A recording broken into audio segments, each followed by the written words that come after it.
You guys want to talk about the Bamco decision to charge for frame data? Thing is, it's not that black and white. There's a lot to unpack there. It's $4 fucking to spend more in the drive-thru. Yeah, but that's not really the principle of the matter. I don't know. I think we have every right to complain. It's more positive than negative to me because it shows a sign of trying to deliver content that is meaningful to the competitive community and you know, get with the times kind of.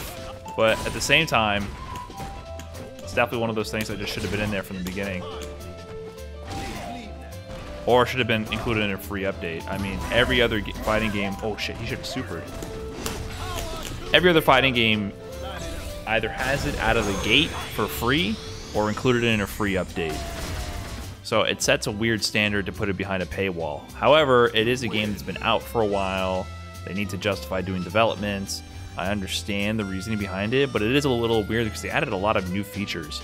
They added features like a punish replay system. So from my understanding, it allows you to view suggested punishes for a move, and it would play a video on how to punish it.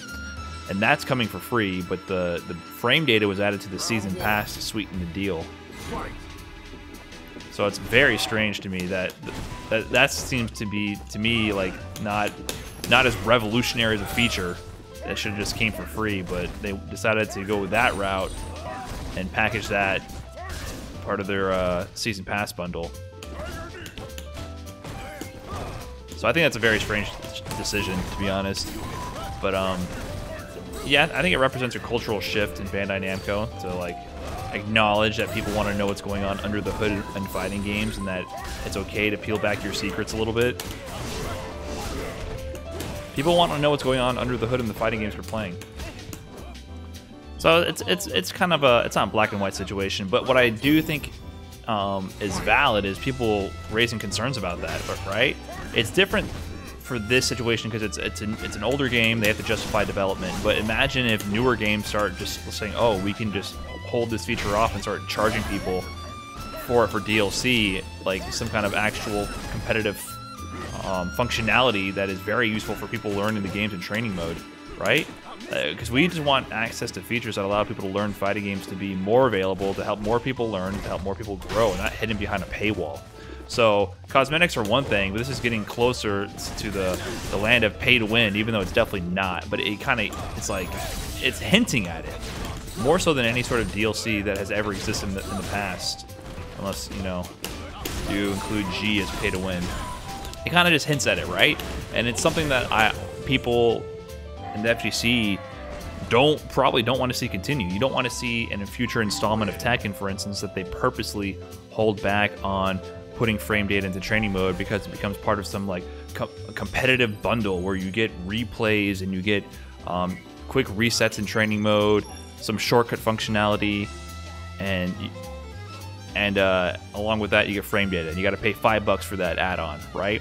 It just hints at that mentality. That's not the case here, but it's putting the foot in the door in a strange direction, in a strange path, which I don't think people want to go down.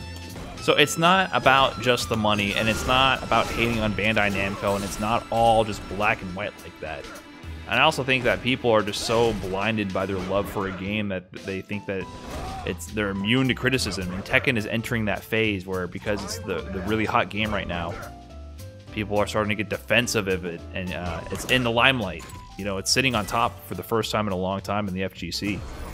You can imagine the blowback that Capcom would have received when Street Fighter V added the DLC to display frame data in it, if it charged for that instead of giving it out for free. We would never hear the end of it. Capcom charging for frame data. I always knew it first. Putting rootkits on my PC, now charging for frame data. I knew they would go there. I knew it. I don't know. I don't think people should be so protective of companies. People have every right to criticize their decisions or to question them. I really don't feel like you should be that protective of a game. Even if you love the game, you can criticize the business decisions or question if they're really what's right. I don't think it's the end of the world right now what Tekken is doing at all. I just hope that it's more of a conditional purchase to help supplement development for something that wouldn't exist otherwise, which is pretty much all DLC.